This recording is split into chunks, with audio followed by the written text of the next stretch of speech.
ఈరోజు వాక్యాన్ని బైబిల్ గ్రంథం నుంచి ధ్యానించుకుందాము. సామెతల గ్రంథము 15వ అధ్యాయము 13వ వచనం. సంతోష హృదయము ముఖమునకు తేటనిచ్చును, మనోదుఃఖము వలన ఆత్మ నలిగిపోవును.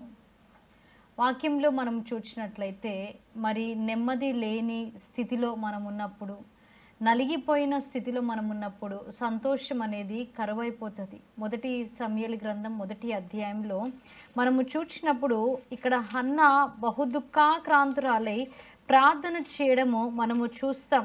దేవుణ్ణి మరి జ్ఞాపకము చేసుకోమని తను అడగడం మనము చూస్తాము. మొదటి సమూయేలు 1వ అధ్యాయం 10వ వచనం. బహు దుఃఖాక్రాంతురాలై వచ్చి యెహోవా సన్నిధిని ప్రార్థన చేయొచ్చు, బహుగా ఇచ్చుచు, సైన్యములకు అధిపతియగు యెహోవా, నీ సేవకురాలైన నాకు కలిగి ఉన్న శ్రమను చూచి నీ సేవకురాలైన నన్ను మరొక జ్ఞాపకము చేసుకోమని వేడుకుంది. అలాగున ప్రార్థన చేసినప్పుడు దేవుడు జ్ఞాపకము చేసుకున్నాడు. తిరిగి మరి తను స్తుతించే విధానం మనం చూసినట్లయితే 2వ అధ్యాయంలో, నా హృదయము యెహోవా యందు సంతోషించుచున్నది.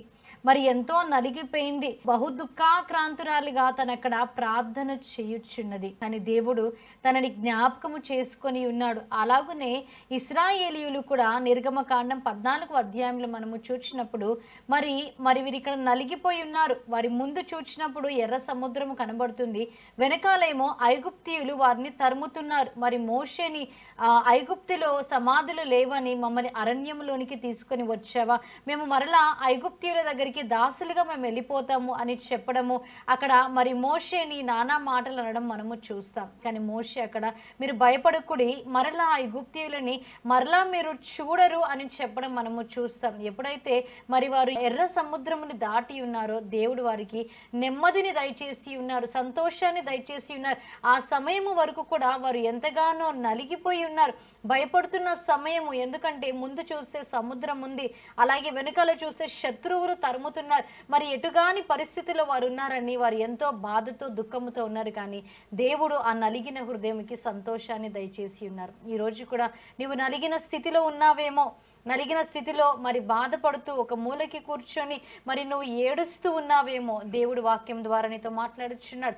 ఆయన నీకు సంతోషాన్ని దయచేసే దేవుడిగా ఉన్నాడు. శాంతి, సంతోషాన్ని, సమాధానాన్ని కోల్పోయిన వారికి శాంతిని, సంతోషాన్ని, సమాధానాన్ని దయచేయడానికి ఆయన సమాధానకర్తగా ఈ భూమిపైకి వచ్చాడు. కాబట్టి ఆయనని ఎందరైతే అంగీకరించి ఉన్నారో వారికి సమాధానం దేవుడు దయచేసే దేవుడిగా ఉన్నాడు, సంతోషాన్ని దేవుడు దయచేసే దేవుడిగా ఉన్నాడు. ఇటు వాక్యాన్ని దేవుడు మీ వినికిడిలో హృదయంలో భద్రపరిచి దీవించి ఆశీర్వదించును గాక.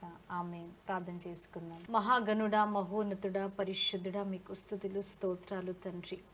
నమ్మదగిన దేవా మీకు వందనాలు తండ్రి. వాక్యం ద్వారా మాతో మాట్లాడి ఉన్నారు. ఎందరైతే తండ్రి దేవా నలిగిన స్థితిలో ఉన్నారో తండ్రి, మీరే వారిని లేవనెత్తి నెమ్మదిని, సంతోషాన్ని, ధైర్యాన్ని మీరు వారికి దయచేయండి తండ్రి. అలనాడు హన్నాని మీరు జ్ఞాపకము చేసుకున్నారు తండ్రి.